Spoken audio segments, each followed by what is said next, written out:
শোষণ ও দুর্নীতিমুক্ত সমাজ প্রতিষ্ঠা এবং জুলাই সনদ বাস্তবায়নে আরেকটি অনিবার্য বিপ্লবের জন্য প্রস্তুত থাকার আহ্বান জানিয়েছেন জাতীয় সংসদের বিরোধী দলনেতা এবং জামায়াতে ইসলামের আমির ডাক্তার শফিকুর রহমান। গণভোটের রায় বাস্তবায়ন, জনদুর্ভোগ লাঘব এবং দ্রব্যমূল্য নিয়ন্ত্রণের দাবিতে খুলনায় 11 দলীয় ঐক্যের বিভাগীয় সমাবেশে তিনি এসব কথা বলেন। আজিজুল ইসলামের ক্যামেরায় খুলনা থেকে মোহাম্মদ আবু তৈয়বের রিপোর্ট।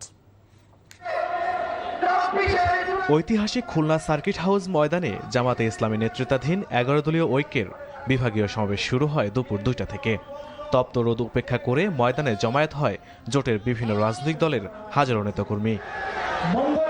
সমাবেশে প্রধান অতিথির বক্তব্যে জামাতে ইসলামের আমির ও বিরোধী দলের নেতা ডাক্তার শফিকুর রহমান বলেন, নির্বাচনে চুরি, ডাকাতি ও ইঞ্জিনিয়ারিং করে ক্ষমতা কেড়ে নেওয়া হয়েছে, কিন্তু জুলাই সনদ বাস্তবায়ন না হলে সংসদে নয় রাজপথেই ফয়সালার ব্যবস্থা করা হবে।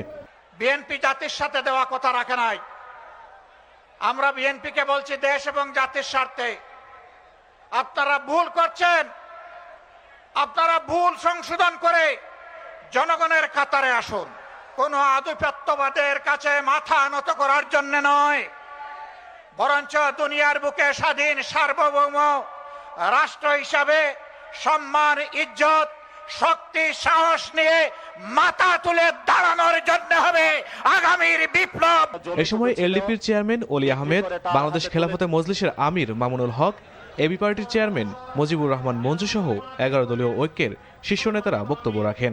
প্রতিবেশী দেশ হিসেবে অত্যন্ত সুপরিকল্পিতভাবে নীতি, নৈতিকতা এবং সুশাসন ধ্বংস করে, যদি শুভেন্দু মনে করে রংপুর নিয়ে যাবে, আমরা তো বলে দেব তোমার ক্যালকাটা নিয়ে যাব।